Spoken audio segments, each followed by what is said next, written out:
다시 돌아온 지성과 나린인데요. 시간이 없으니까 빨리 바로 시작해 보도록 하겠습니다. 오늘은 다은님, 병찬님, 나예님, 수진님, 진웅님 순으로 진행이 됩니다. 그럼 첫 번째 순서인 다은님의 논문 가이드북 제작 발표 시작하겠습니다. 나와주세요. 안녕하세요. 이다은 논문 발표 시작하도록 하겠습니다. 일단 문제 제기부터 좀 말씀을 드리자면 저는 딱 논문을 쓰기 전에 9학년 때 든 생각이 시작도 안 했는데 너무 하기 싫고 이게 왜 이렇게 막막하지? 라는 생각을 계속 했어요.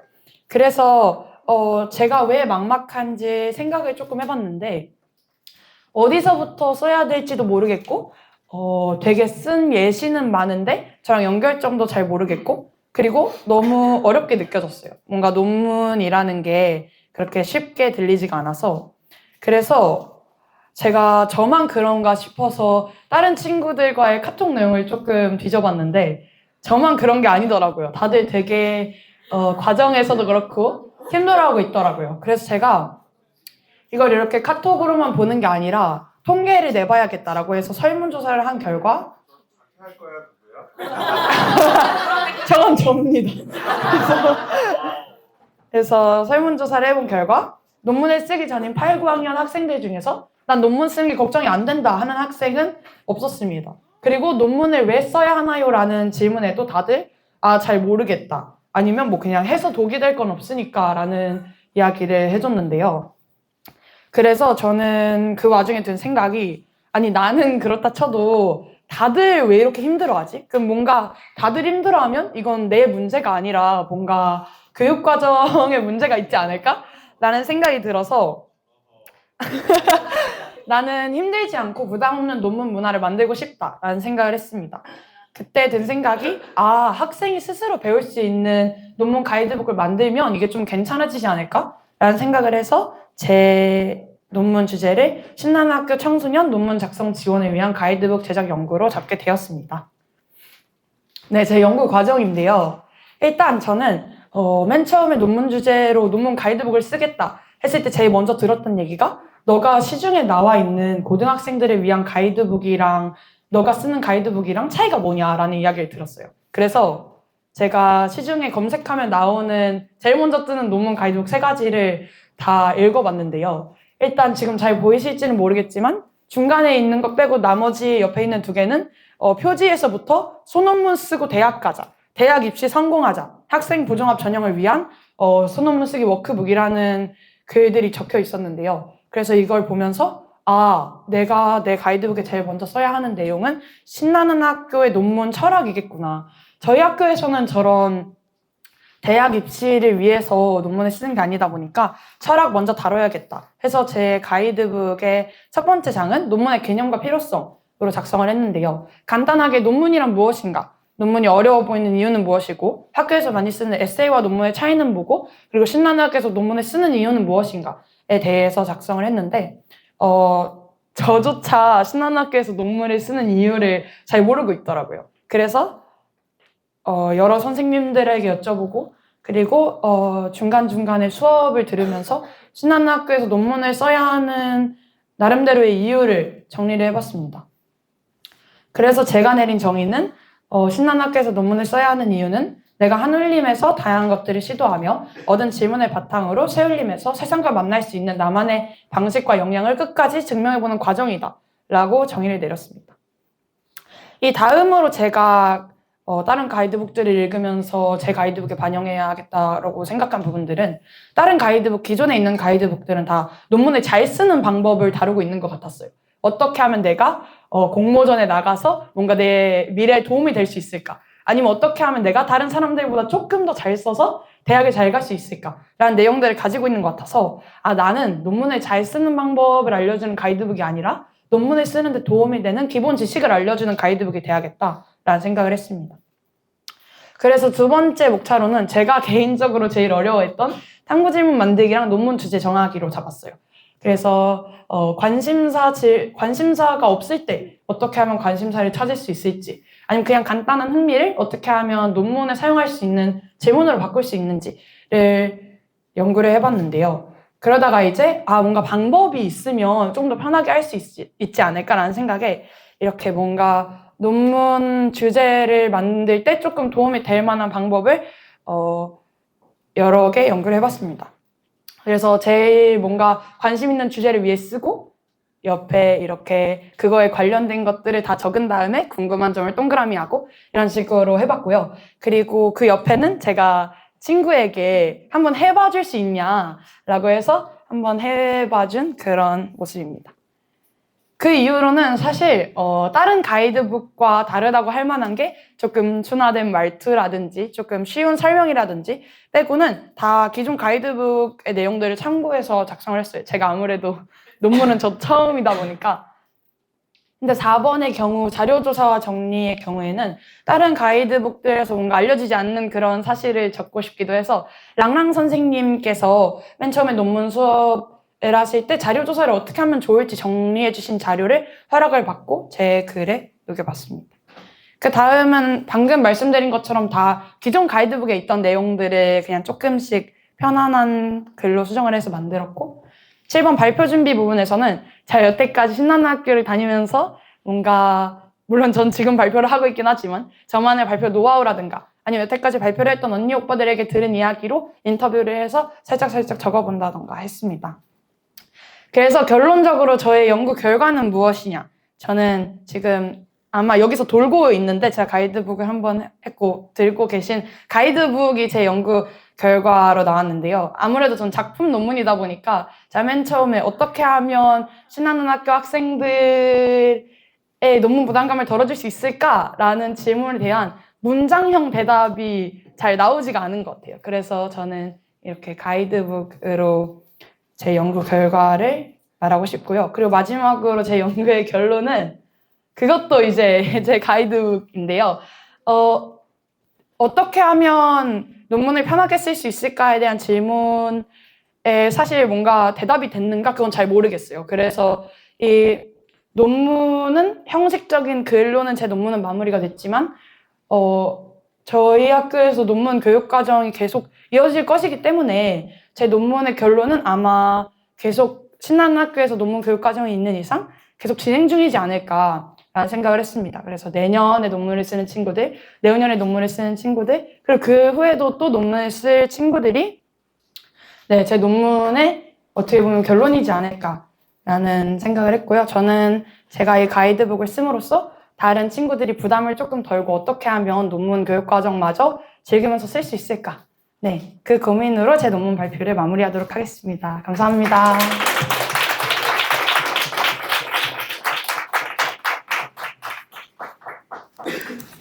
네, 고생하셨고요. 오늘은 질의응답 한 분과 담당 선생님 한 말씀 그리고 심사위원분들 말씀으로 진행을 하겠습니다.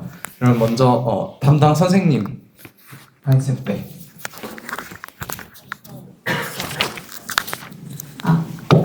네. 우선 다은이가 사실 다은이를 맡게 되고서는 제가 그때 집에 있었고 2달을 쉬는 바람에 다은이가 사실 초반에는 계속 혼자 시작을 했고 물론 이제 여러 선생님들의 도움을 받긴 했지만 제가 신경을 많이 못 써줬던 것 같은데 그래도 다은이가 계속 이제 그 목표를 가지고 이걸 어떻게 할까를 되게 많이 고민을 했던 것 같고 여러 가이드북을 참고하면서 어떤 내용을 실어야 될지 그리고 직접 교내 학생들 대상으로 설문조사도 하면서 어떤 내용을 우리 학생들이 어려워하는지를 좀 혼자 많이 고민을 한 것 같더라고요. 그리고 제가 와서 지도를 할 때도 계속 논문을 꾸준히 그래도 조금씩이라도 쓰려고 해서 조금 일찍 완성을 하기도 했고 그래서 그 부분은 정말 칭찬을 해주고 싶고요.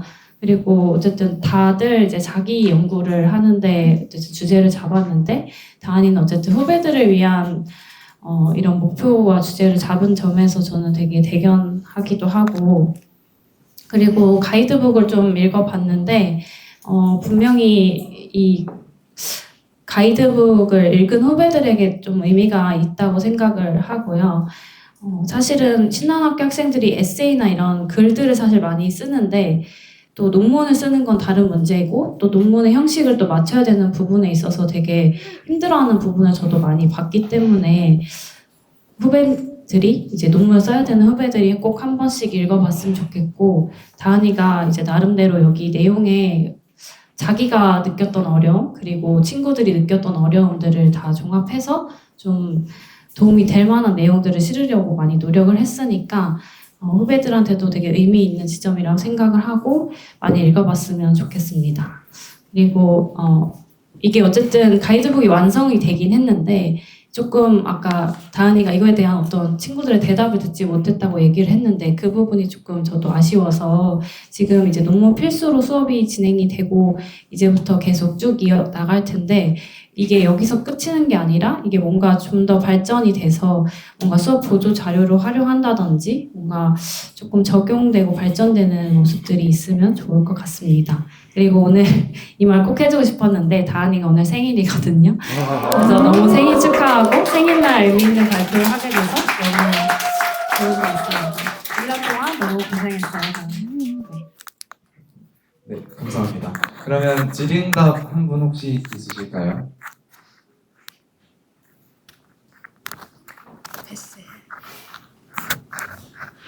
네, 그러면 바로 심사위원님들 말씀 듣겠습니다. 우리 작년 방과 후 논문 주제 잡기 수업에서 다은이가 하도 고래 얘기를 해서 저는 고래로 논문을 쓸 줄 알았어요. 근데 정말 다은이가 연구 주제를 너무 독창적이고 우리 학교의 현장에 딱 맞는 주제를 선정했다라는 점을 정말 칭찬해주고 싶고 사실 이 글을 쓰는데 제가 깜짝 놀랄 정도로 다은이한테 이런 면이? 라고 할 정도로 굉장히 논리적인 구조를 잘 잡고 체계적으로 잘 썼던 것 같아요. 그래서 칭찬하고 실제로 논문에 대해서 어떻게 생각하는지를 조사하고 그다음에 그것들을 실제 가이드북까지 이렇게 제작해낸다는 것 자체만으로도 너무 훌륭하다라는 생각을 하고 특별히 다은이답게 굉장히 주도적으로 이 모든 과정을 수행했다는 점을 아주 높이 칭찬합니다. 수고했습니다.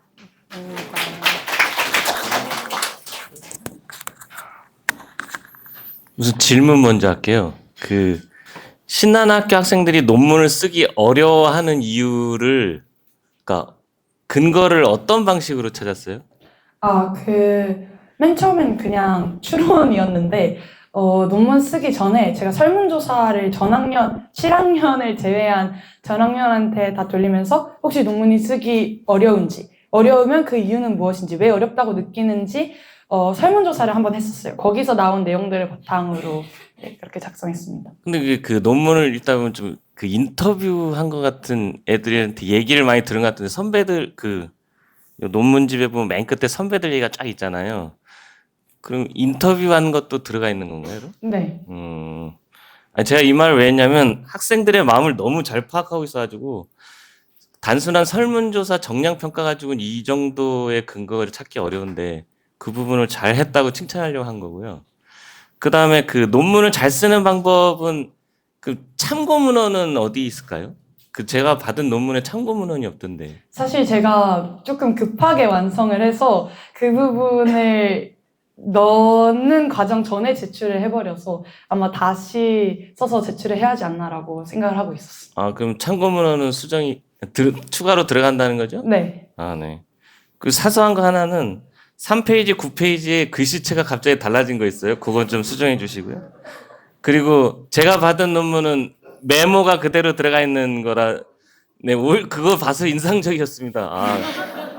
이렇게 했구나. 네. 네, 고생하셨어요. 네.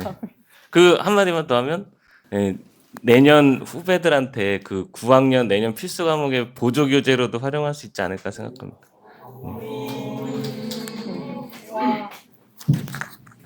네, 오늘 생일인데 생일빵을 살살 때릴까요? 세게 때릴까요? 살살. 네, 다들 말씀하셨지만 다은이가 논문 쓰면서 저한테도 많이 와서 자문을 구하고 제 책도 빌려가고 그러셨는데 반납 빨리 하시고요. 네, 그 과정에서 와 다은이에게 이런 면이? 라고 좀 그 다시 보게 되는 네, 디스 아니에요. 네. 예, 그런 과정들이 꽤 있었었고 그런 측면에서 굉장히 훌륭하고 좋은 논문 써줬다. 주제부터 되게 신선하고 좋았다라는 말씀 일단 먼저 드리고요. 조금 아쉬운 거를 얘기하자면 지금 이제 그 우리 학교 논문이 세 가지 종류가 있잖아요. 그런 얘기가 좀 앞에 같이 좀 그래서 제가 아까 가이드북을 조금 더 업그레이드 할 수 없느냐라고 물어봤던 건데, 네. 그런 게 그 뭐 제작은 뭐 나중에 어떻게 하더라도 다 그 최종본에 조금 더 보완이 됐으면 좋겠다 하는 생각이 있고 그 앞부분에 이제 논문이 너무 막막하고 어떻게 써야 될지 잘 모르겠다라는 문제를 해결하다 보니까 뒷부분에 실제로 5장의 논문을 그럼 실제로 어떻게 쓸 거냐와 관련한 부분이 약간 좀 약해 보이는 아쉬움이 좀 있어서 그건 뭐 단기간에 해결될 문제는 아닐 것 같고 오히려 저는 후배들 중에 네, 지금 9학년이나 8학년 정도에서 다은이 누나, 다은이 언니의 이 가이드북을 업그레이드 해보겠다라고 하는 논문이 나와도 좋지 않을까. 네, 그런 네, 기대를 좀 해보기도 합니다. 네, 고생 많으셨고 우리 다은이가 이렇게 컸어요. 네, 반갑습니다. 네. 네, 고생하셨습니다. 그러면 빠르게 다음 순서 넘어가 보도록 하겠습니다. 다음은 김병찬님의 바투카다 리듬 이해와 창작 나와서 발표해 주시면 되겠습니다.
풀타임원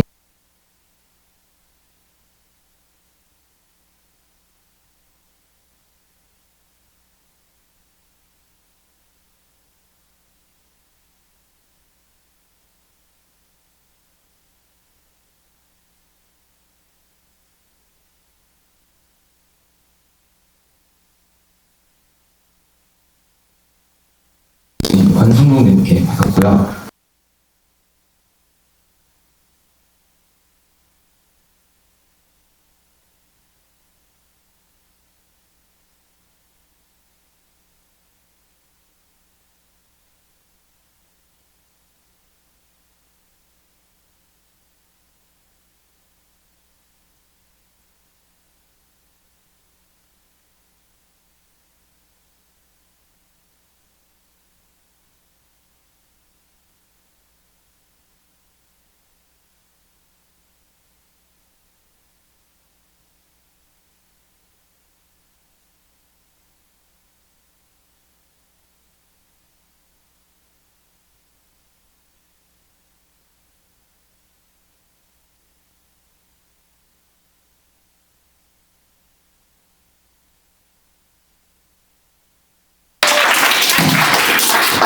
네, 고생하셨습니다.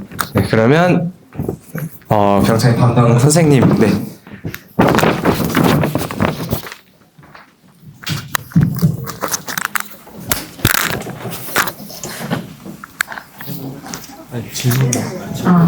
먼저 병찬이한테 큰 박수와 그리고 진심으로 고생했다는 말부터 먼저 전하고 싶습니다. 제가 1년 동안 병찬이를 옆에서 지켜보면서 되게 매번 놀랐던 것 같아요. 일단 바투카다라는 장르가 대중적으로 이제 흔한 그런 대중적인 장르가 아니다 보니까 관련된 참고 자료들을 조사하는 데부터 어려움을 많이 겪기도 했었고, 그리고 이제 악보를 자료화하려고 보니까 시중에 또 마땅히 참고할 만한 악보 자료도 없었을 뿐더러 음악 사고 프로그램도 처음 사용해 보는 거라서 굉장히 애를 많이 썼습니다. 그리고 무엇보다도 이제 음악 이론적인 그런 지식이 많이 풍부하지는 않은 상태에서 이런 바투카다와 관련된 창작이 과연 가능할까 싶었는데, 병찬이가 끊임없이 귀로 들으면서 생각하고 고민하고 또 담쌤께도 적극적으로 이제 피드백을 구하면서 전국 방방 곳곳을 돌아다니면서 끊임없이 배우고 노력하면서 결국에는 해내더라고요. 병찬이가 아무래도 그 락스팀과 그리고 바투카다에 대한 애정도가 굉장히 높은 친구다 보니까 이제 완성된 결과물에 대해서 많이 아쉬움을 표현하기도 했지만 저는 그래도 고등학교 1학년인데 이런 수준의 논문을 결과물을 만들어낸 것에 대해서 굉장히 대견하다고 이야기를 해주고 싶습니다.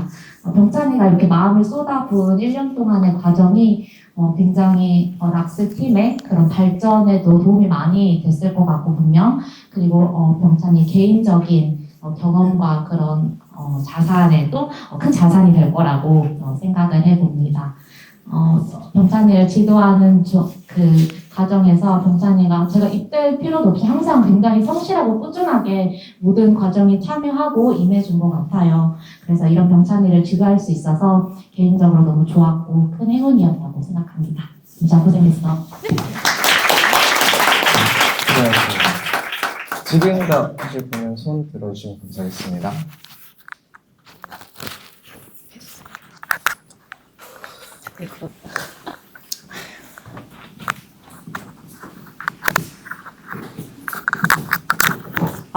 그 얼마 전부터 바투카다 새로운 리듬이 들리는 거예요. 그래서 계속 듣던 것만 듣다가 새로운 소리가 들리니까 너무 재밌는 거예요.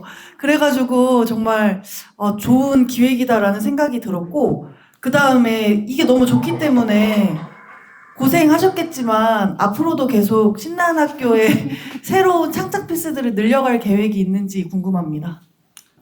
네, 일단 기존에 있던 게 질려서 새로운 게 반갑다는 게 너무 제가 원하던 그런 거였고요. 뭐 새로운 창작 피스를 늘려갈 계획은 아직 구체적으로 없지만 신한 학교 피스가 아니라 다른 팀 피스도 많으니까 여러분이 듣지 못한 것들을 더 많이 배워서 할 수는 있을 것 같습니다. 네, 말씀해 주시면 되겠습니다. 네, 병찬이와 함께 우리가 영덕에 갔던 때가 생각이 나요. 그때 우리 병아리 연주자들이 아까 영상에 보니까 아주 연주 실력이 늘어서 병찬이의 연구를 돕는 조력자들이 되어서 너무 반갑고, 연주자이면서 동시에 창작자로 거듭난 모습이 너무 기특합니다.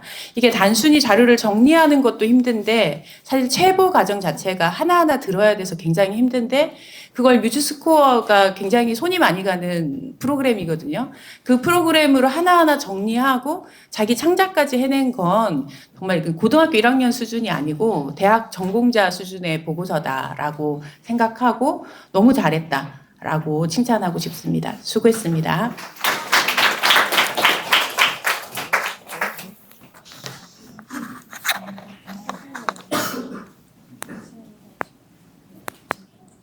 논문이 140페이지 정도 되는데요.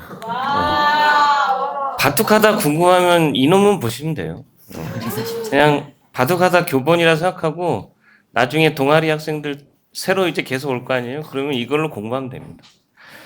예, 그러니까 이 재구성한 거를 실제로 보여주는 게 있었으면 좋겠다 했는데 그거를 이제 동영상으로 넣었더라고요. 그래가지고 네, 이 창작을 하는 데 있어서도 어떻게 보면 논문에 있어서 우리 학교 학생들이 전체적으로 특히 이제 병찬이가 가장 이런 건 개선했으면 좋겠다는 문제를 딱 집어가지고 그거를 끝까지 해서 해결했다는 것이 너무 저희가 이제 생각하는 어떤 논문의 방향하고 잘 맞지 않았나 싶습니다. 너무 고생하셨어요. 네. 네, 아까 다은이 논문 때도 비슷한 얘기 했는데 일단 너무 창의적이어서 주제 자체가 굉장히 신선했고 처음에 병천이가 이런 거 창작으로만 논문을 쓰겠다라고 얘기했을 때 병찬이의 바투카타에 대한 애정은 잘 알지만 이게 될까 하는 너무 야심찬 계획이었어서 현실적으로 좀 어려움이 있겠다라고 얘기하고 님에서도 막 말리고 저도 말리고 그랬던 기억이 나는데 그걸 이렇게 잘 현실적으로 무엇이 가능한가 제가 그 논문 준비하는 첫 시간에도 얘기했었지만 그 두어빌리티랑 피지빌리티 얘기했었잖아요. 그러니까 이게 주제만 좋다고 되는 일이 아니라 내가 할 수 있는 만큼 손에 쥘 수 있는 만큼 실현 가능하게 어떻게 만들 것인가의 측면에서 굉장히 잘 구성했고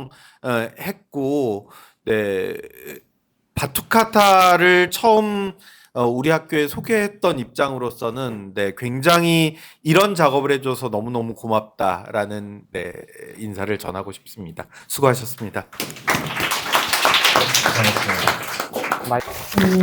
담당 선생님분들께서는 질의응답하기 전에 미리 앞에 나와주시면 감사하겠습니다. 네, 다음 순서인 나예님의 소설 속 캐릭터와 작가 연구 및 소설 창작 논문 발표 부탁드립니다.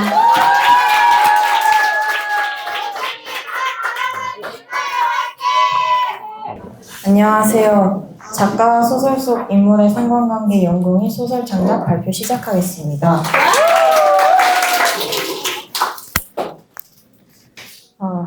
먼저 이 논문을 쓰게 된 계기를 이야기해 보려고 합니다. 저는 어렸을 때부터 소설 쓰는 것을 좋아했습니다. 어느 날 소설을 쓰면서 한 인물의 생사가 결정되는 장면을 고민하고 있었습니다. 그러다 문득 죽었다 라는 문장 하나로 죽은 것이 되어버리는 인물에 대한 고민을 하게 되었습니다.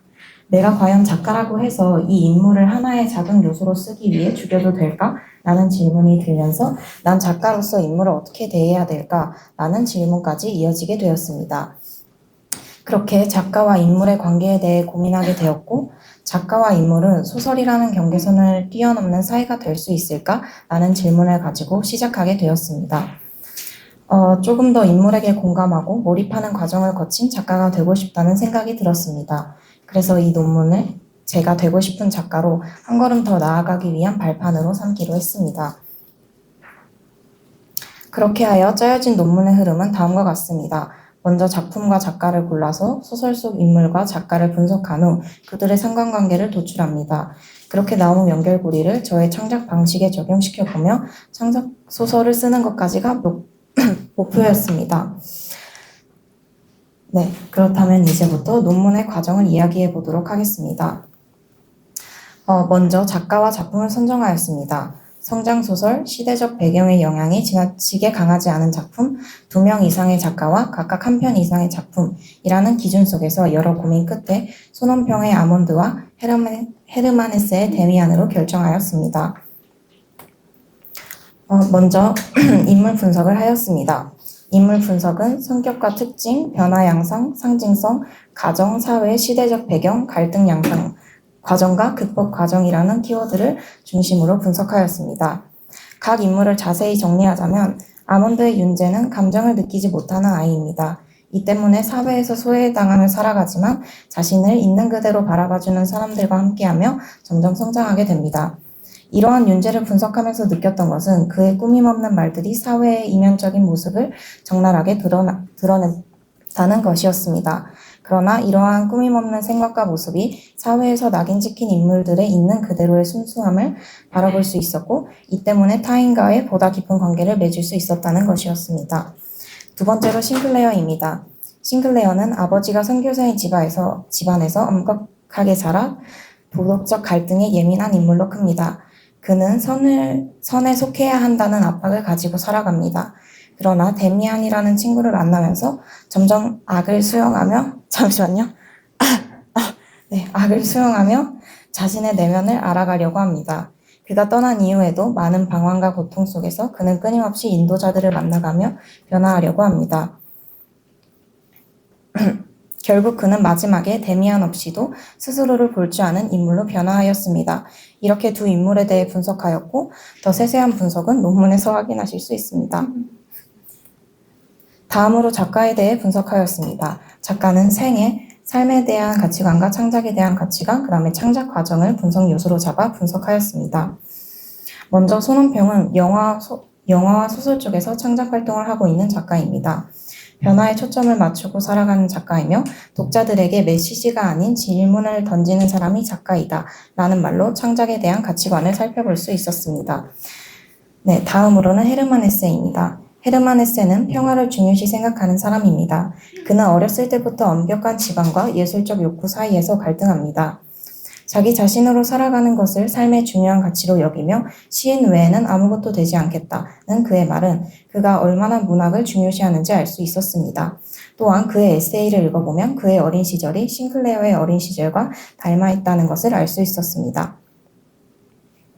네, 이렇게 인물과 작가의 분석이 끝난 후 작가의 소설 창작 과정과 함께 상관관계를 분석하였습니다. 먼저 손원평을 살펴보겠습니다. 손원평 작가는 아이가 태어나고 이 아이가 어떤 모습으로 자란다고 해도 사랑해줄 수 있을까? 라는 질문이 들었다고 합니다. 그리고 그 질문으로 만들어진 인물이 윤재와 권이라는 인물이었습니다. 또한 그녀는 인터뷰에서 인물을 만들 때 주변 사람이나 자신과 닮게 만드는 것이 아닌 여러 가지 요소들을 넣고 새로운 인물을 만들며 그 인물의 시선에서 생각하며 소설을 쓴다고 합니다. 그러면서 독특하고 독자적인 인물을 만들 수 있다고 했습니다. 윤재 또한 손원평에게는 낯선 인물이었고 윤재를 창작하는 과정에서 윤재는 독자적인 인물로 점점 변화했다고 해석할 수 있습니다. 이를 분석하면서 저는 아몬드의 결말은 어쩌면 질문으로 소설을 시작하게 된 손원평의 답이며 이 답은 손원평 스스로 내린 것이 아닌 윤재라는 인물이 뚜렷해지고 성장하는 과정 속에서 작가와 독자적인 인물이 함께 내린 결론이라는 결과를 도출하였습니다. 다음으로 헤르만 헤세와 인물의 상관관계입니다. 세계 1차 대전과 동시에 삶의 위기가 찾아온 헤르만 헤세는 신경쇠약증이 재발되며 심리학자 랑 박사와 함께 분석치료를 받았습니다. 이 과정에서 그는 자신의 내면을 깊이 돌아보는 과정을 거치며 여기서 얻은 철학적 사유와 여러 지식을 통해 데미안이라는 작품을 씁니다. 그의 어린 시절은 싱클레어와 많이 닮아있는 모습을 보며 데미안은 단순한 허구의 소설이 아닌 자전적 작품이라 알 수 있었습니다. 때문에 데미안의 결말은 인물의 성장만을 그린 것이 아닌 작가가 자신의 무의식과 직접 대면하고 이를 문학적 상징과 성장 서사로 재구성한 작품이라는 점에서 작가와 인물이 함께 성장했다는 결론을 도출했습니다. 실제로 데미안 작품 전후로 나온 수레바퀴 밑에서와 시타르타를 보았을 때 그의 작품 세계가 변화되었다는 것도 알 수 있었습니다. 지금까지 분석한 상관관계를 정리해보자면 손원평은 내적 질문을 시작으로 윤재와 곤이라는 독자적인 인물을 만들고 그 인물과 함께 내적 질문에 대한 답을 내렸다는 점에서 서로에게 영향을 주고받은 관계라는 연결고리를 도출하였습니다. 다음으로 헤르만 헤세는 자신의 내적 갈등과 성장 과정을 인물에게 투영하여 함께 변화를 겪었다는 점에서 함께 성장한 관계라는 연결고리를 도출하였습니다. 이렇게 작가와 인물의 상관관계가 도출되었다면 이 연결고리를 제 창작에 적용시켜 보기로 했습니다. 네, 이 논문을 쓰면서 예전에 그림책 몰입학교에서 제작한 샹들리에라는 그림책이 떠올랐습니다. 그 당시 전하고 싶은 것이 있었기에 인물보다는 메시지에 집중했던 기억이 있었습니다. 그러나 인물의 중요성을 느끼고 이 주인공에게 삶을 부여해 주기로 결정했습니다. 샹들리에라는 그림책에서는 아이가 샹들리에로 뛰어들기 위한 메시지 전달자였다면 창작할 소설에서는 샹들리에로 뛰어드는 아이에 대한 이야기를 담아야겠다고 생각했습니다. 그렇게 해서 쓴 소설은 60페이지 정도 되는 샹들리에로라는 단편소설입니다. 줄거리를 간단히 설명드리자면 일상 속에서 사소한 것에 허무함을 느끼는 아이가 답답함을 느끼며 이 허무함에서 벗어나기 위해 떠나가는 이야기입니다. 여기서 주요 인물로는 주인공과 빨간머리 여자가 나옵니다. 주인공은 제가 예전에 천장을 보면서 생각하다가 느낀 오묘함과 허무한 감정을 작품 속 아이가 느끼는 또 다른 답답함으로 변형하여 창작하였습니다. 여기서 손원평이 독자적인 인물을 만들기 위해 주변에 없는 새로운 인물을 만들고 그의 시점에서 생각하고 그린 창작 방식을 적용하였습니다. 빨간머리 여자는 소설 속에서 자유롭고 밝은 인물입니다. 자유로운 삶에 대한 고민과 그런 고민을 하면서 성장했던 저의 과정을 인물에게 투영하여 헤르만 헤세가 자기 자신을 인물에게 투영하는 창작 방식을 적용하였습니다. 이러한 과정을 통해 최종적으로 저의 창작 방식은 샹들리에라는 메시지 중심의 창작에서 샹들리에로라는 인물의 삶과 내면을 구축하는 창작 방식으로 확장시킬 수 있었습니다. 네, 결론적으로 저는 인물과 작가를 분석하고 그들의 상관관계를 도출하고 그 연결고리를 저의 창작 방식에까지 확장시킬 수 있었습니다. 저는 여기서 첫 질문인 작가와 인물은 소설이라는 경계선을 뛰어넘을 수 있을까? 라는 질문에 그렇다라는 답을 내리면서 더 좋은 작가가 되기 위한 하나의 과정으로서 이 논문을 거쳐나가게 되었습니다. 네, 여기서 짧게 전문가 피드백을 말하자면 저는 중앙대 문해창작학과 교수님인 이승하 교수님께 피드백을 받았습니다. 논리적 글쓰기는 잘하나 소설은 지루하셨다고 하며 소설을 쓸 때는 독자를 계속해서 읽게 만들 수 있는 미끼를 지속적으로 던져야 한다는 소설 피드백을 받았습니다. 그리고 마지막으로 제가 논문을 쓰고 소설을 쓰면서 느낀 것을 이야기하면서 마치도록 하겠습니다. 이 지구에 자아를 가지고 살아가는 사람이 나 혼자가 아님을 알고 있지만 우리는 모두 자기가 중심일 수밖에 없고 내가 아닌 다른 사람에게 삶이 없다고 느낄 수밖에 없습니다. 어렸을 때 나 빼고 모두 가짜이면 어떡하지? 라고 생각했던 것과 비슷하다고 이야기할 수 있습니다. 그런데 내가 아닌 그 사람이 정말로 지나온 자신의 시간과 생각과 마음이 있다는 것을 알 때 아침 습관부터 케이크 취향까지 알게 되었을 때 그 사람은 비로소 내 인생의 누군가를 넘어 정말 그 사람의 본인이 될 수 있다는 것입니다. 그러면 더 이상 우리는 그 사람을 소유할 수 없습니다. 우리는 더 이상 그 사람을 나와 눈 마주친 1인이라는 나의 생각으로 소유할 수 없습니다. 우리는 이렇게 모두의 인생을 인정해줄 필요가 있습니다. 그제서야 우리는 진정한 서로로서의 남이 될 수 있고 그제서야 비로소 우리는 나와 상관없는 사람이 아닌 내가 아닌 그 사람이 될 수 있습니다. 저의 인물도 그렇습니다. 저는 제가 만들었음에도 제 인물을 소유할 수 없습니다. 그 인물의 인생이 붙고 생각이 붙고 마음이 생기는 순간 그 인물은 더 이상 내가 만든 인물이 아닌 정말 그 인물의 본인이 될 수 있었던 것입니다. 제가 만든 인물에겐 이름이 없지만 저는 그가 충분히 이름이 없어도 호명될 수 있는 사람임을 느꼈습니다. 저는 그가 진심으로 잘 크기를 바라면서 발표를 마치겠습니다. 감사합니다. 네, 고생하셨습니다. 나의 담당 선생님 혹시 네.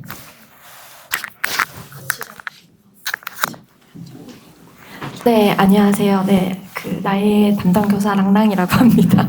네, 제가 오늘 아침부터 되게 떨리던데요. 떨리는 저랑 다르게 나혜는 너무 발표를 잘한 것 같고요. 일단, 나혜가 논문 쓴 걸 보면은 제가 항상 했단 말이 있는데, 너의 논문은 거의 석사 수준이다. 이거는 고등학교 수준, 고등학생 수준이 아니다라고 막 칭찬을 했었는데요.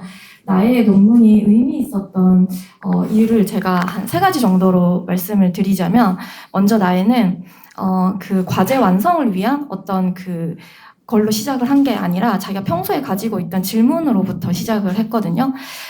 나혜랑 제가 논문 담당 교사로 만나기 전에 그 대화의 식탁에서 얘기를 좀 길게 한 적이 있는데, 그때도 저런 생각들과 질문들을 품고 있었어요. 그래서 대화의 식탁의 거의 대부분을 저런 얘기를 했었거든요.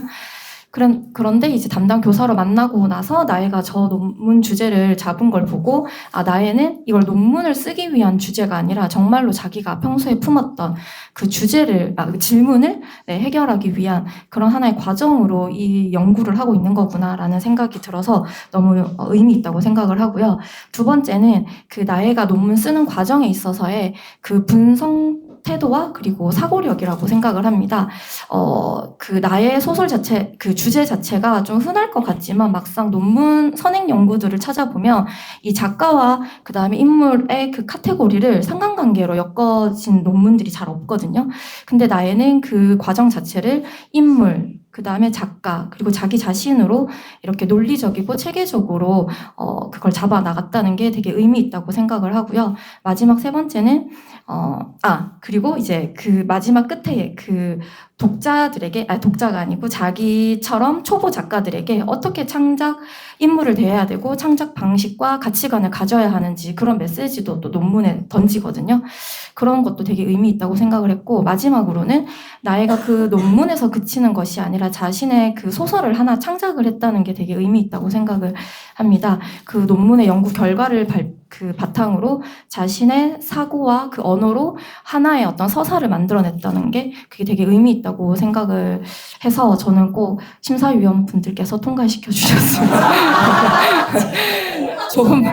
좋겠다는 마음에 이렇게 장황하고 길게 설명을 드렸고요. 그리고 마지막으로 그 앞으로 이제 논문을 쓸 친구들이 9학년인데 제가 또 9학년에 애정이 있기 때문에 말씀을 드리자면, 이 나혜도 그렇고, 나혜는 평소에 글 쓰는 걸 되게 좋아하는 친구였음에도 불구하고 좀 힘들었던 게 뭐였냐면, 논문의 그 전체적인 흐름들이 좀 에세이식이었다는 거예요. 자신의 감정이 좀 중심이 되어가지고 쓰는 그런 것들이 좀 많더라고요. 근데 그걸 하나하나 수정하고 작업하는데 되게 품이 많이 가고 시간이 많이 들더라고요. 근데 내용을 연구하는 것도 급급한데 그런 문체적인 것까지 수정을 하기에는 시간이 되게 촉박하고 마음이 급해지더라고요. 그래서 드리고 싶은 말씀은 그 논문은 에세이가 아니잖아요. 자신의 감정을 좀 덜어내고 개념과 근거를 바탕으로 좀 설명하는 글을 쓴다라는 생각을 하셔야 되고요. 그리고 자신의 생각을 평소에 좀 자신의 생각에 좀 논리를 세우는 연습, 이런 걸 하셨으면 좋겠습니다. 그래서 예를 들면 밝은쌤의 쓰리고라던가 오케이 마담쌤의 그 세목글 이런 거를 좀 많이 들으셔가지고 평소에 글 쓰는 연습을 많이 하시면 학술적인 문체, 그런 것들을 자연스럽게 논문에 담아낼 수 있지 않을까라고 생각이 듭니다. 네, 이상입니다. 줄이는 랑랑 선생님의 설명으로 가름하고 바로 심사위원님들 말씀 듣겠습니다. 네, 랑랑쌤이 피드백이 거의 전문가 수준이어서 짧게 해보겠습니다. 나혜가 굉장히 그 문학 연구의 기본 방법을 잘 이해하고 이 논문을 썼다. 그래서 굉장히 뛰어난 분석을 했다라고 칭찬해주고 싶고요. 그 분석에서 끝나지 않고 자기의 창작으로까지 연결한 건 너무 뛰어난 점입니다.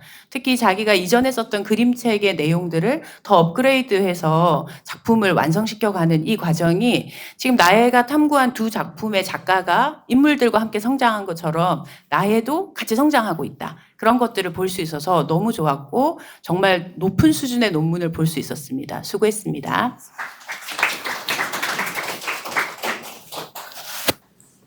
랑랑쌤이 바로 통과를 해달라고 부탁을 했는데 애석하게도 보다 보니까 제가 최종으로 받은 논문에 오타가 좀 꽤 있었어요.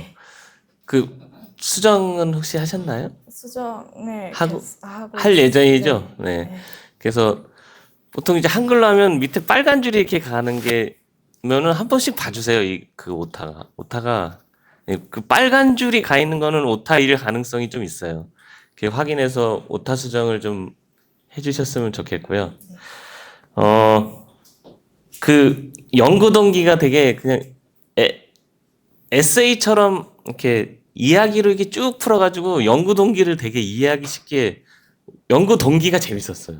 저는 그래서 어차피 이 논문을 우리 신난학교 공동체가 주 타겟이라 주 대상이라면 논문 연구 동기 이렇게 재밌게 진짜 솔직하게 쓰는 건 괜찮은 것 같고요. 질문이 있는데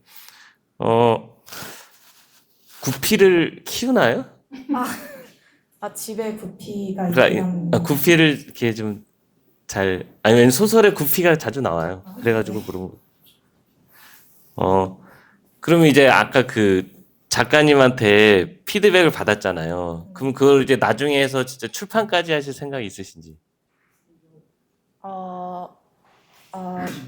책 형태로 만들어 볼 생각은 있는데 출판은 네, 고민. 저는 이걸 확장시켜서 12학년 때 졸업 프로젝트로 네.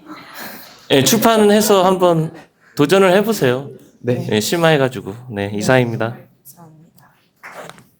네, 뭐 낭낭쌤이 진짜 너무 많이 얘기해 주셔서 저도 짧게 할게요. 낭남쌤이 대학원 수준이라고 말씀하셨는데 조금 오반 것 같고, 네. 하지만 어지간한 학부 졸업 논문보다는 낫다라고 칭찬하고 싶고요. 다만 조금 아쉬운 건 이게 이제 연구 논문인지, 그러니까 주로 인물론에 기반한 연구 논문인지 아니면 본인의 창작을 위한 앞에 연구는 좀 기초 자료들이고 창작 논문인지 요게 조금 모호해지다 보니까 그 성격이 모호해지다 보니까 아까 이승하 교수님 피드백도 저는 그런 측면에서 좀 일리가 있다는 생각이 들거든요. 그래서 본인의 작품을 만드는데 조금 더 집중 해 보는 과제가 앞으로 더 남아 있지 않나라는 생각이 들고 그런 의미에서 지금 내비 쌤이 해주신 피드백이 좀 의미 있을 거라고 봅니다. 네. 네, 고생하셨습니다. 네, 다음 순서는 변수진 학생의 GPTS 기반 온라인 직거래 전자금융 범죄 대응 AI 챗봇 개발 및 평가 발표 나와서 해주시면 되겠습니다. 그리고 뒤쪽에 수진이 부모님께서 방문을 해주셔서 이따 발표 끝나고 한 말씀 부탁드릴 예정입니다. 그래서 GPTS 기반 온라인 직거래 전자금융 범죄 대응 AI 챗봇 개발 및 평가로 논문을 발표하게 된 변수진입니다. 목차는 다음과 같은 순서로 진행이 될 예정입니다. 네, 첫 번째로는 연구 동기입니다. 연구 동기는 아무래도 관심사가 가장 컸고요. 최근 생성형 AI가 발전하면서 다양한 분야로 확산이 되고 있습니다. 그래서 이는 법률 분야에도 적용이 되어서 법률과 기술의 결합인 리걸테크 서비스가 계속해서 생겨나고 있는데요.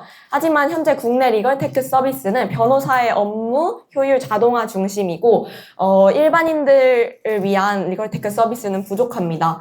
그래서 저는 법률 분야만이 아닌 초기 대응까지 다루는 그런 리걸테크 서비스를 만들고자 하였고, 다루는 범위는 사이버 범죄 중에서도 많이 발생하는 온라인 직거래 사기와 전자금융 범죄로 다루게 되었습니다. 그리고 이를 챗봇 제작이란 방식을 통해서 좀 새로운 리걸테크 영역의 확장을 시도하는 것으로 연구 동기를 잡아서 시작하게 되었습니다. 연구 목적은 아무래도 크게는 개발 및 평가일 텐데요. 개발에 관한 세부 내용은 사건 유형별 판별 기능, 맞춤형 초기 대응 가이드 제공, 관련 법률 및 제도 정보 제공, 그 다음에 예방 안내입니다. 네, 다음은 이론적 배경인데요. 리걸테크와 관련해서는 다양하게 논의가 되고 있습니다. 그래서 저는 선행 연구를 바탕으로 해서 본 연구에서는 초기 대응 절차와 법률 문제 해결에 필요한 정보 절차를 안내하기 위해 설계된 소프트웨어 및 웹 기반 서비스로 한정하여서 정의를 하였습니다. 그리고 이제 챗봇이 다루는 범위인 온라인 직거래 사기와 전자금융 범죄는 좀 많이 발생하는 범죄이기에 다루는 범위로 선정을 하게 되었고요. 좀 쉽게 말하면 온라인 직거래 사기는 사이버 사기라고 생각을 해주시면 되고, 전자금융 범죄는 피싱 계열의 범죄라고 생각을 해주시고 봐주시면 되겠습니다. 그리고 이제 논문 제목에서 나왔다시피 GPT스는 챗GPT라는 거대 LMM을 기반으로 하여 특정 목적에 맞게 전문화하고 커스텀할 수 있는 맞춤형 AI 생성 서비스입니다. 그래서 이를 활용해서 챗봇을 만들었고요. 이를 만드는 데 중요한 게 이제 프롬프트 엔지니어링이라는 것인데, 말 그대로 효과적인 프롬프트를 설계해서 원하는 결과를 잘 얻을 수 있도록 하는 것입니다. 그래서 여기 앞에 그림과 같이 도식화하여서 연구를 진행하였습니다. 네, 그래서 저의 연구 방법은 크게 3가지로 나뉘는데요. 첫 번째로는 설계, 두 번째 구현, 세 번째 평가의 단계로 나누어서 연구를 진행하였습니다. 네, 첫 번째로 설계 단계에서는 GPT스로 챗봇 개발 플랫폼을 선택하고 정말 여러 번의 자료 조사를 통해서 법제처에서 제공하는 지식 베이스를 수집한 후 GPT스 내부 설계에 들어갔습니다. 네, 이제 GPT스 내부 설계에서는 프로필 이미지와 이름을 먼저 설정하게 되는데요. 전자금융 범죄, 온라인 직거래 사기라는 어려운 말 대신 사이버 사기, 피싱 대응 도우미, 로윗이라고 해서 좀 더 직관적인 이해를 돕기 위해 하였고요. 그리고 로윗은 로우와 윗의 합성어여서 제가 로윗이라고 부르고 있고, 그리고 W가 겹치는 모양을 악수 모양으로 형상화하여서 프로필 이미지를 만들었습니다. 그리고 이제 설명은 좀 이 챗봇이 무엇을 하는 애인지 간단하게 바로 알 수 있도록 작성을 해보았습니다. 다음으로는 이제 지침 구성인데요. 이 부분이 아까 이론적 배경에서 말씀드린 프롬프트 엔지니어링의 핵심이라고도 할 수 있는 부분입니다. 그래서 이제 프롬프트 엔지니어링 그리고 지침 작성의 대표적인 구조이자 가장 효과적이라고 하는 역할 지정, 맥락, 대화 흐름, 단계별 지침, 제약사항, 결과값 지정, 예시로 구성하여서 오른쪽과 같이 챗봇 지침을 작성하여서 GPT스에게 학습을 시켰습니다. 그 이후에는 일종의 가이드라인의 역할을 하는 대화 스타터를 4가지를 설정을 해주었고요. 그리고 아까 법제처에서 수집한 PDF 자료를 올려서 학습시켰습니다. 그래서 이제 GPT스가 보다 좀 더 전문적인 답변을 할 수 있도록 학습시켰습니다. 네, 그리고 마무리로는 테스트해보고 가장 잘 맞았던 모델인 GPT-4 모델로 권장 설정을 하였고요. 그 이후에는 할루시네이션, 즉 환각 방지를 위해서 웹 검색 기능만 차단하는 것으로 기능을 설정하였습니다. 그래서 이제 구현 결과를 대표 예시로만 보여드리려고 하는데요. 예를 들어서 좀 많이 하는 질문이기도 한데, 보이스피싱 피해금 환급은 어떻게 하나요? 라는 질문에 일단 이 질문이 어떤 기능에 해당하는지 먼저 맨 위에 제시를 해주고, 그리고 질문에 대한 결론을 제시해주고, 그 이후에는 이게 법 제도와 관련된 부분이기 때문에 이 부분을 쉽게 표 형태로 제공을 하였습니다.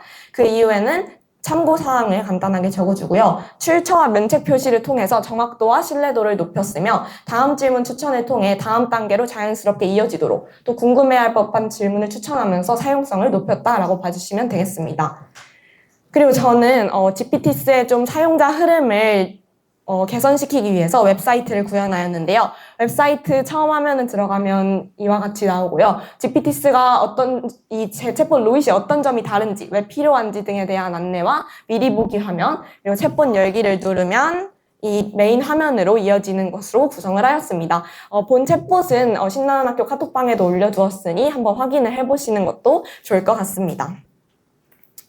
네, 그래서 이러한 챗봇을 설계 구현한 후에는 평가 단계에 돌입을 하게 되었는데요. 평가 단계에서는 휴리스틱 평가를 재구성해서 10문항을 구성하였고, 주관식 문항까지 추가해서 구글 폼으로 설문을 받았습니다. 그리고 휴리스틱 평가 같은 경우에는 리커트 5점 척도를 활용하였고요. 설문 대상자로는 일반인 사용자인 고등학생, 그리고 관련 연구를 진행하시는 대학원생, 그리고 실무에 종사하고 계시는 전문가분까지 해서 총 38분에게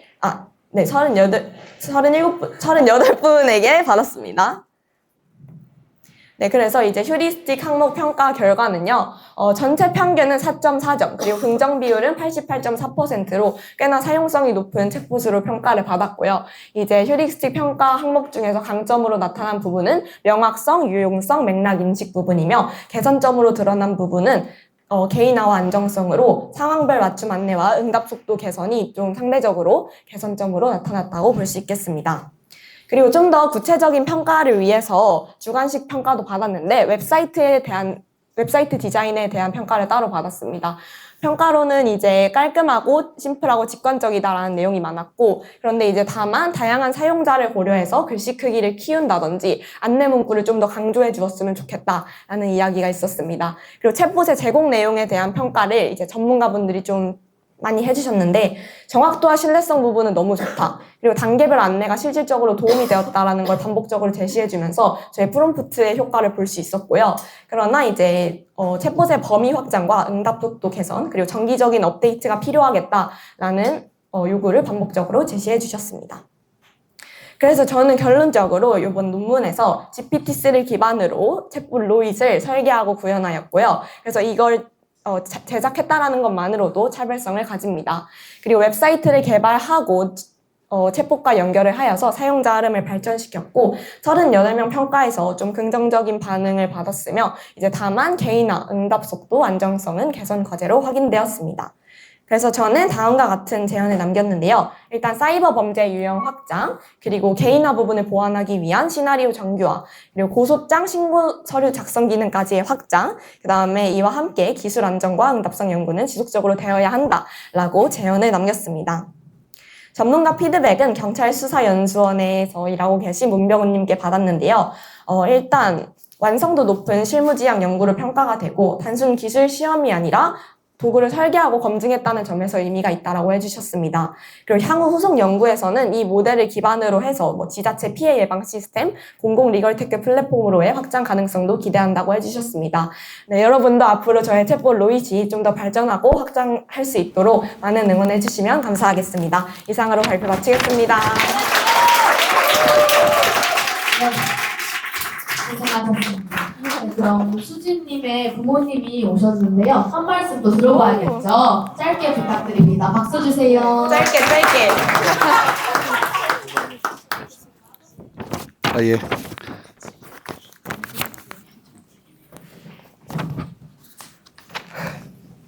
이걸로 하고 이걸요?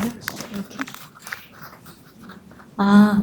오늘 부모님이 말이 너무 많으면 피드백 받을 시간이 부족하다고 해가지고 10초 컷으로 말씀드리겠습니다. 호흡이 긴 프로젝트를 완주를 해줘서 대견하고 고맙고 그리고 지도해주신 오케이쌤 너무 감사드립니다. 이상입니다.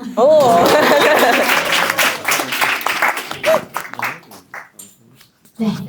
다음은 이제 담당 교사 한 말씀 드리겠습니다. 저 앞으로 나가겠습니다. 감사합니다. 물론 어머님이 나오셔서 이렇게 하셔야 되는데 제가 대신했고요. 수진이의 그 연구 노력은 연구 일지를 보시면은 고스란히 나와 있습니다. 일지가 진짜 1년 동안 어떤 노력을 했는지 쭉 자세하게 기록이 돼 있고요. 그리고 저는 솔직히 지도 교사이지만 저는 뼛속까지 문과이기 때문에 제가 뭘 코딩을 알겠습니까? 뭘 알겠습니까? 그렇다 보니까 제가 해줄 수 있는 건 문맥 수정밖에 없는데 수진이한테 계속 격려해주고 이 정도밖에 안 돼요? 예. 그래서 그래도 참 원하는 게 있으면 그걸 이루려고 하는 그 의지만 있다면 주변에 도움을 줄 수 있는 분은 굉장히 많다고 생각을 해요. 본인이 하고 싶은 거, 그러면 제가 결국은 제가 못하는 부분에 있어서 지인들을 쫙 풀었어요. 해줄 수 있는 사람을 찾아라. 그래서 결국은 사이버 수사대에서 근무를 하시다가 올해 경찰 그 연수원으로 가신 그 교수님을 찾아내서 예.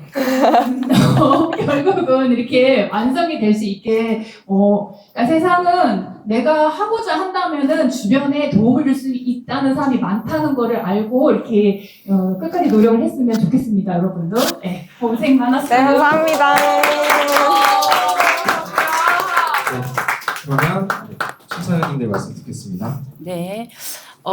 수진이가 기술적인 부분에만 집중하지 않고 우리가 흔히 겪을 수 있는 사회 문제를 고민하고 그것들을 기술로 좀 해결하고 좀 손쉽게 우리가 접근할 수 있도록 챗봇까지 이렇게 해낸 것들이 너무 대단했고요. 굉장히 공신력 있는 자료들을 바탕으로 만들었다는 걸 제가 어제 저녁에 실험해 봤어요. 어제 이제 생지 마치고 집에 가서 수진이가 올린 프로그램에 가짜 사건을 만들어서 답변을 들었거든요. 우리 남편이랑 둘이 재밌어가지고 계속 사건을 만들다가 사건을 만드는 생각이 짧아가지고 그만뒀어요. 도저히 가짜 사건을 더 이상 못 만들겠더라고요. 근데 정말 답변을 막 되게 복잡하게 하지 않고 지금 정말 뭘 해야 될지를 1단계, 2단계, 3단계 이렇게 답변을 주는 거예요. 그래서 너무 잘했다. 너무 훌륭하다. 그래서 제가 막 우리 남편한테 이게 고등학교 1학년이야. 말이 돼요? 그러면서 둘이서 한참 감탄하다가 늦게 잠을 잤잖아요. 수진이 때문에. 피곤해 죽겠어요. 너무 수고했습니다. 그런데 우리 고등학교 1학년들한테 내가 이거 하지 말라고 했거든요. 작년에 우리 이거 한번 해서 엄청 칭찬해가지고 나 분명히 우리 고등학교 1학년들이 모두 또 이거 복사할까봐 환경오염이다 하지 마라 했는데 수정돼가지고 마지막 수정본까지 우린 다 그래요? 봤습니다. 감사합니다. 네, 너무 수고했습니다. 네.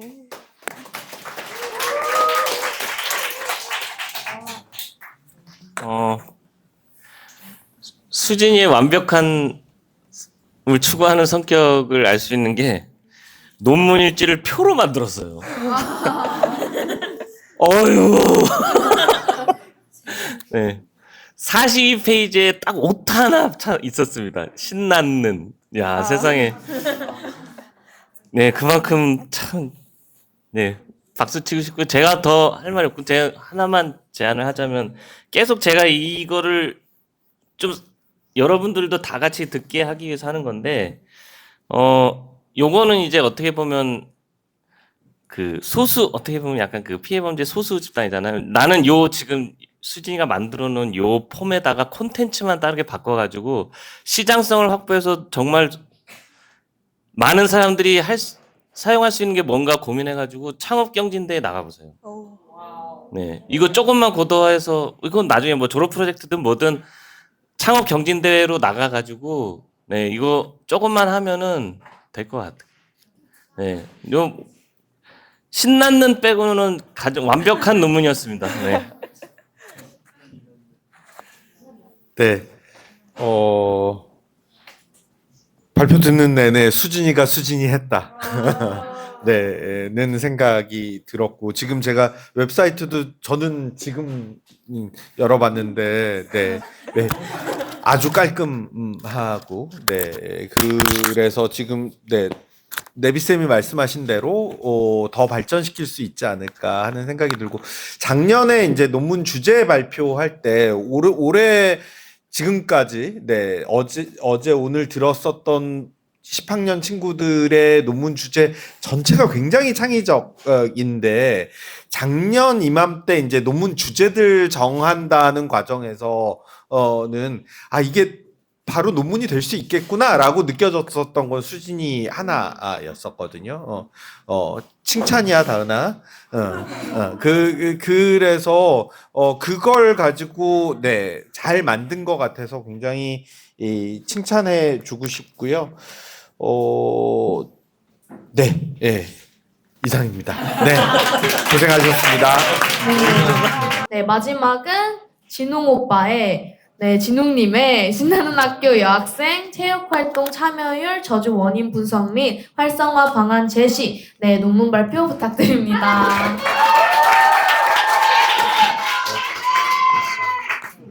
제가 지금 목이 안 좋아서 말을 좀 천천히 해도 이해해 주시면 감사하겠습니다. 네.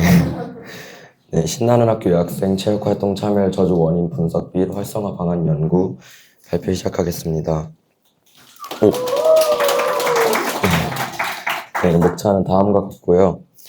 연구 배경 및 연구 목적으로 가기 전에 먼저 체육활동 참여 저조의 정의와 문제점을 설명드리고 가려고 합니다. 먼저 체육활동 참여 저조란 개인이나 집단이 정기적이고 충분한 수준의 체육 또는 신체 활동에 참여하지 않는 상태를 말합니다. 쉽게 말하면 그냥 체육 활동이 좀 부족한 상태라고 이해하시면 될 것 같습니다. 그리고 이 사진에 제가 빨간 선을 그어놨는데 뒤에까지 잘 안 보일 것 같아서 읽어드리자면, 신나는 학교는 과목 중심의 일반적인 학교들과 달리 미래 사회에 필요한 역량 중심의 교육을 목표로 가슴, 손, 머리를 함께 성장시켜 나가기 위한 주제 중심 통합 교육 과정을 운영하고 있습니다. 네, 이 문장은 신나는 학교 공식 홈페이지 학교 소개란에 들어가면 써 있는 글인데요. 네, 여기 써 있는 것처럼 신나는 학교는 일반 학교와 달리 과목 중심이 아닌 역량 중심의 교육을 하는 학교라고 소개하고 있습니다. 하지만 신나는 학교 여학생의 체육활동 참여가 저조하다면 신나는 학교의 전교생 중 절반이 넘게 해당하는 여학생이 신체적 역량 형성 과정에서 제한된다는 문제점을 겪을 수 있습니다. 네, 이 사진들은 전부 현재 대한민국 신체 활동에 대한 자료인데요. 현재 대한민국 청소년들의 신체 활동은 146개국 중 최하위 위치에 있습니다. 네, 이 제목을 보시면 꼴찌라는 말까지 나오고 있는 정말 심각한 상황인데요. 그런 현재 대한민국 청소년들의 체육활동 참여율 중 여학생의 체육활동 참여율은 27.3%, 비참여율은 27.3%입니다. 27.3%로도 146개국 중 최하위권에 위치해 있는데 신나는 학교 여학생들은 과연 체육활동 비참여율이 얼마나 될까요? 그래서 제가 설문조사를 해보았는데요. 설문조사 결과 신나는 학교 여학생의 체육활동 비참여율은 35.29%로 나타났습니다. 이 결과는 대한민국 여학생 체육활동 비참여율보다 약 8%가량 높은 매우 심각한 상황으로 나타나고요. 그렇다면 신나는 학교 학생들이 생각하는 여학생들의 체육활동 참여 저조 원인, 이것 또한 설문조사를 해보았는데 이 문항도 아무래도 뒤에서 잘 안 보이겠죠. 네, 우리 학교는 여학생들이 스포츠 활동에 참여하기 좋은 환경을 제공한다고 생각하시나요? 네, 이거는 설문조사 문항 중 하나인데요. 이에 답한 신나는 학교 학생들의 설문 결과를 보면 매우 그렇다 13.8%, 그렇다 20.7%, 네, 보통이다 31%, 그렇지 않다 34.5%로 긍정적인 반응은 약 34.5%, 부정적인 반응은 65.5%로 약 2배가량의 차이를 보여줍니다. 네, 이러한 다양한 문제점으로 인해서 제가 이 논문 주제를 선택하게 되었는데요. 제 연구 배경과 연구 목적을 그냥 간단하게만 설명해 드리겠습니다. 연구 배경은 여학생 체육활동 참여가 저조한 원인이 여학생들의 의지가 약해서가 아니라 학교 체육 환경의 구조적 문제라는 설문조사 결과를 보고 문제점을 느꼈습니다. 그래서 제가 이 논문을 통해서 연구하고 싶었던 목적은 현재 신나는 학교 체육의 구조적 환경과는 다른 환경으로 설계한 체육활동 프로그램을 여학생들이 대상으로 실행해보고 싶었습니다. 네, 먼저 신나는 학교의 구조적 문제, 신나는 학교 체육활동의 구조적 문제를 파악해보려고 했는데요. 제가 파악한 신나는 학교 체육활동의 구조적 문제는 총 2가지였습니다. 첫째, 체육활동의 지속성이 없다. 둘째, 여학생 친화적 활동 설계가 부족하다. 체육활동의 지속성이 없다의 예시는 쉽게 도띠나 정도로 예시를 들 수 있을 것 같은데요. 도띠나는 전교생이 모두 참여하는 체육 행사이기 때문에 모든 여학생들도 함께 참여할 수 있다는 장점이 있지만 하루만 운영하고 끝나는 단기적인 행사이기 때문에 체육활동의 지속성이 없다는 단점이 있습니다. 그리고 여학생 친화적 활동 설계가 뭔지 좀 의아하실 수도 있는데 여학생 친화적 체육 활동을 알아보기 위해서 또 설문조사를 해보았습니다. 여학생들의 체육 활동 기피 요인에 대해서 설문조사를 해보았는데 제일 많이 나온 이유는 2가지였습니다. 첫째, 실력이 부족해서 눈치 보인다. 둘째, 주변 사람들의 시선이 신경 쓰인다. 였습니다. 네, 그래서 여학생 친화적 체육 활동이란 이 두 가지 문제를 최대한 개선한 활동이 여학생 친화적 체육 활동이지 않을까라고 제가 생각을 해서 생각을 했습니다. 또한 현재 신나는 학교 체육 동아리 운영 현황도 조사를 해보았는데요. 현재 신나는 학교 체육 동아리는 총 4가지로 운영되고 있습니다. 먼저 런닝 크루는 교사가 주관하고 있는 체육 동아리고 활발히 활동 중입니다. 하지만 신청이 마감되어 더 이상 신청할 수 없습니다. 축구부는 남학생 위주로 돌아가고 있는 체육 동아리이고 활발히 활동 중입니다. 세 번째로 티볼부는 남녀 모두 골고루 속해 있는 동아리이지만 활동 수가 요즘은 거의 없습니다. 마지막으로 쥐넘기 동아리는 여학생 위주로 돌아가고 있는 체육 동아리이고요. 특징으로는 인원이 엄청 많지는 않고 활발히 활동 중이라는 특징이 있습니다. 네, 신나는 학교 여학생이라면 이 4가지 체육 동아리 중 어디에 들어갈 수 있을까요? 런닝크루에 신청하지 못한 학생은 런닝크루에도 들어가지 못하고 축구부는 앞서 말했듯이 남학생 중심인데 남학생의 축구는 실력과 경쟁 중심으로 돌아가기 때문에 여학생들이 쉽게 들어가기에는 좀 부담스러울 수 있다고 생각했습니다. 또한 티볼부는 현재 활동수가 거의 없습니다. 남은 동아리는 쥐넘기 동아리인데 모든 학생이 쥐넘기에 흥미를 느낀다고 확신할 수 없듯이 쥐넘기에 흥미를 느끼지 못하는 여학생들은 이 4가지 동아리 중 들어갈 수 있는 자리가 없습니다. 그래서 제가 방과후 여자축구 동아리를 만들어 보았습니다. 앞서 말한 여학생 친화적 체육 활동 원리 3가지를 포함해서 만들었는데요. 첫째, 남들의 눈치를 보지 않아도 되는 분위기. 둘째, 자신의 실력을 신경 쓰지 않아도 되는 분위기. 셋째, 새로운 팀을 만듦으로써 진입 장벽을 낮추기였습니다. 첫째, 남들의 눈치를 보지 않아도 되는 분위기와 둘째, 자신의 실력을 신경 쓰지 않아도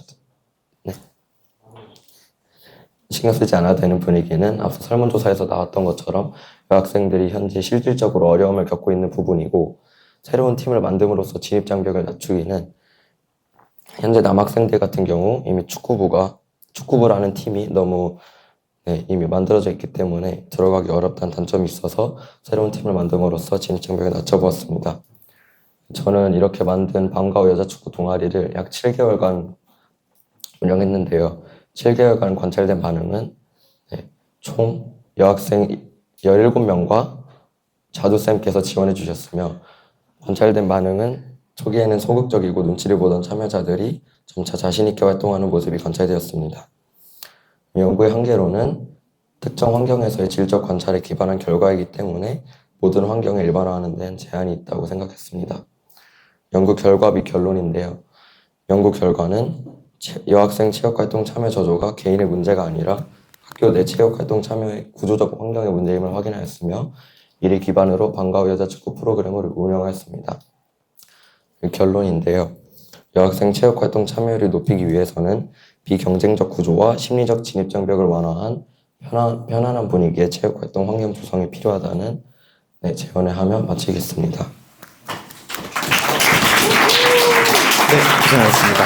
그러면 한번 선생님 한 말씀 듣겠습니다. 네, 일단은 첫 번째로 고생했다는 말을 해주고 싶어요. 이 동아리를 구성하고 운영하는 게 정말 쉬운 일이 아니거든요. 그래서 너무 1년 동안 고생 많았다고 얘기해주고 싶고, 제가 칭찬해주고 싶은 점은 이론적 배경이 탄탄해요. 특히 학교 내 체육 활동의 문제점을 첫 번째로 이제 자율적인 참여와 비경쟁적인 참여로 꼽아주었는데, 이게 어떻게 보면 좋은 소리일 수도 있지만 사실 건강한 경쟁도 필요한 거거든요. 그래서 이걸 보고 나서 체육교사로서 정말 무릎을 탁 쳤고, 내년도 우리 체육 프로그램 기획에 조금 반영을 하고 싶다라는 생각이 들었습니다. 그럼에도 조금 아쉬운 점은 이제 공간적 제약이나 날씨 때문에 좀 활동이 정기적으로 운영되지 못한 점에는 아쉬움이 있지만 1년 동안 진웅이가 얼마나 고뇌하고 고민하고 연구했는지 알기 때문에 조금 심사위원분들이 잘 봐주셨으면 좋겠습니다. 네, 감사합니다. 그럼 시간 관계상 질의는 받지 않고 심사위원님들 말씀 듣도록 하겠습니다.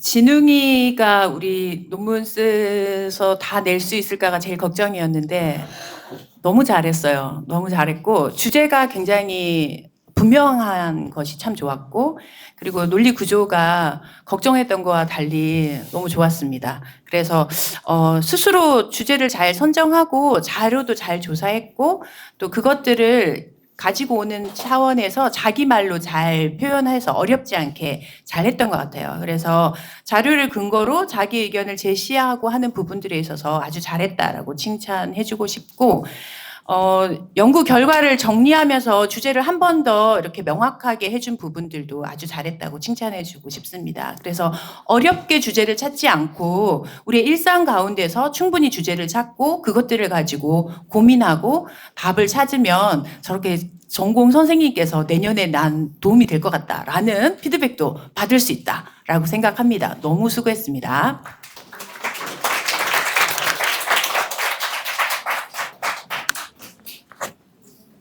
논문은 상대적 평가가 아닙니다. 자기 자신이 1년 동안 해온 것에 대한 평가이긴 하지만 상대적인 평가가 아니에요.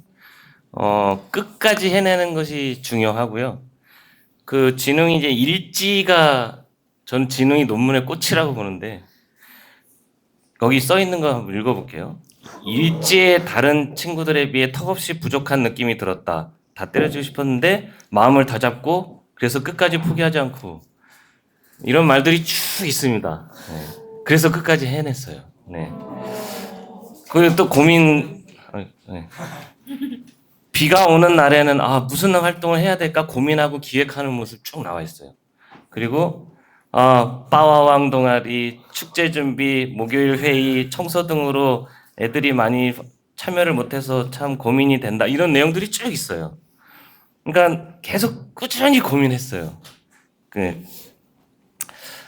그 여자 축구에 참여했던 학생들이 있어요. 거기 이제 쭉 나오는데 여자 축구를 참여했었던 학생들 나중에 진웅이 논문 일지 부분은 꼭 읽어보세요. 감사하는 마음이 고스란히 담겨 있습니다. 너무 참여해서 너무 고맙다는. 네, 그래서 긴 에세이를 보는 느낌이었고요. 네, 그래서 논문 일지 꼭 읽어보셨으면 좋겠습니다. 감사합니다. 네, 진웅이가 이제 그 편입으로 들어와서 덜커덕 논문을 쓰라고 해서 굉장히 난감하기도 했을 거고 어렵다고 느꼈을 텐데 다른 13년 친구들의 부담보다 훨씬 더 많았을 거라고 생각해요.